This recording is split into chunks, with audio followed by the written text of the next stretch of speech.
ഈശോയിൽ സ്നേഹം നിറഞ്ഞ പ്രിയ സഹോദരി സഹോദരങ്ങളെ, ദൈവനാമം ദൈവവചനവും മഹത്വപ്പെടുവാൻ നിങ്ങളിലൂടെ അത് ലോകം മുഴുവനും അറിയപ്പെടുവാൻ ജീവനുള്ള ദൈവത്തിൻ്റെ പ്രേക്ഷിതരായിത്തീരുവാനും ദൈവം നിങ്ങളെ തിരഞ്ഞെടുത്തതിന് നമുക്ക് ദൈവത്തിന് നന്ദി പറയാം. ഇന്ന് നമ്മൾ ശ്രവിക്കുന്ന തിരുവചന ഭാഗം യെശയ്യായുടെ പുസ്തകം 1-ാം അധ്യായം 18-19 തിരുവചനങ്ങൾ. കർത്താവ് അരുളി ചെയ്യുന്നു,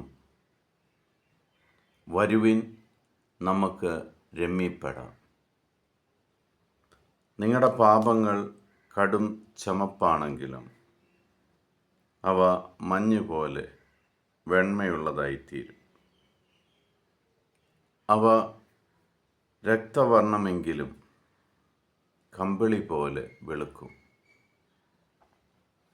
അനുസരിക്കുവാൻ സന്നദ്ധമെങ്കിൽ നിങ്ങൾ ഐശ്വര്യം ആസ്വദിക്കും. ദൈവത്തിൽ നിന്നും എങ്ങനെയാണ് ഐശ്വര്യം ലഭിക്കുന്നത്? അതിനുള്ള എളുപ്പവഴി എന്താണെന്ന് യെശയ്യാ പ്രവാചകനിലൂടെ ദൈവം നമ്മളോട് സംസാരിക്കുന്നു. ആദ്യം നമ്മൾ ചെയ്യേണ്ടത്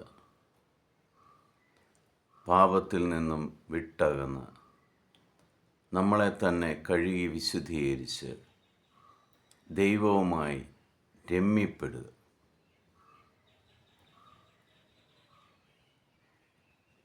നമുക്കെതിരെ ആരെങ്കിലും ശത്രുത പുലർത്തുകയോ ആരെങ്കിലും വ്യവഹാരത്തിനിറങ്ങുകയോ ചെയ്തു കഴിഞ്ഞാൽ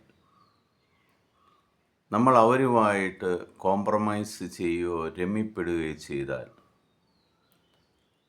അതിൻ്റെ വലിയ വിപത്തിൽ നിന്നും നമുക്ക് സ്വയം രക്ഷ നേടുവാൻ സാധിക്കും. അതേപോലെ കർത്താവ് പറയുകയാണ്, നീ ഞാനുമായി രമ്യപ്പെടുക. രമ്യപ്പെട്ടാൽ നിന്റെ പാപങ്ങൾ എത്ര കടും ചുവപ്പാണെങ്കിലും, എത്ര വലിയ പാപങ്ങളാണ് ലോകത്തിൻ്റെ മുന്നിൽ നീ വലിയ പാപിയായി, നീ വലിയൊരു കുറ്റവാളിയായി കാണുന്നുവെങ്കിലും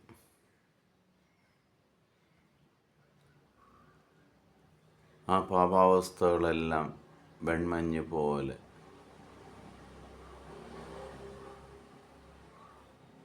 വെണ്മയുള്ളതായി മാറും.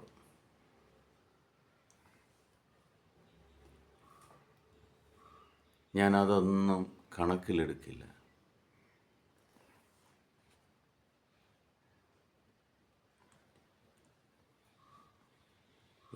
എന്തുമാത്രം രക്തം നീ ചിന്തിയിട്ടുണ്ടെങ്കിലും അത് കമ്പിളി പോലെ വെളുക്കും.